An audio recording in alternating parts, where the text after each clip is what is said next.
let's take a look at the conservation of momentum for a finite control volume. Remember, finite control volume means we're going to end up with the integral form of the equations. Conservation laws can always be written in a form that looks like the rate of change of the conserved quantity is equal to the net flow rate of that conserved quantity into the system, and any other actions that might be changing it. And so, for example, if momentum is a conserved quantity, we can write that the rate of change of momentum in the system is equal to the net flow rate of momentum into the system, so that's in minus out, plus the other interaction that changes momentum, which is the sum of forces acting on the system. Not just any forces, the external ones. Right? I can't change my own momentum just by pushing my hands together. That's an internal force. External forces are things that are pushing on me from the outside. All right, so this leads to the following equation, which may look like a doozy at first, but let's digest it a little bit. First off, what we want to do is look at the first term here. Rho dV, that might look familiar. Remember, density times volume, that's just mass, right? And so what we're really looking at in this first term here is the integral over the volume of rho dV, that's mass, times v, well, mass times volume, mass times velocity, that's momentum. And so if we take the rate of change of that, d by dt, that gives us this term here is just the rate of change of momentum of the system. And what's interesting is, if that were all there were to it, you could d by dt this and quickly see this is just ma, if it's a closed system where m doesn't change.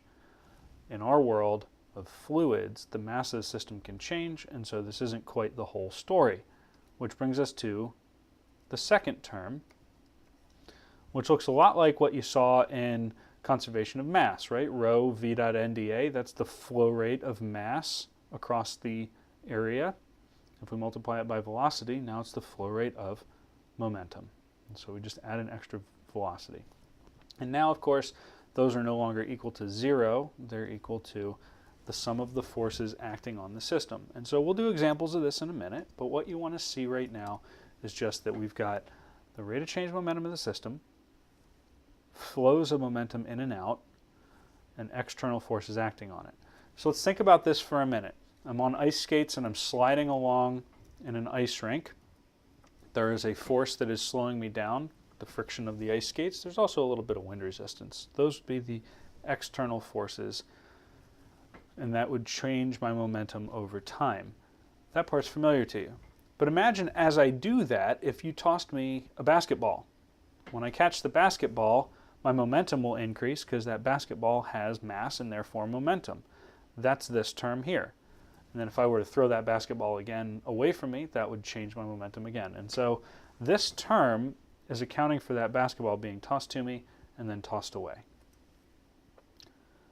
We do want to be very careful with what forces we're talking about.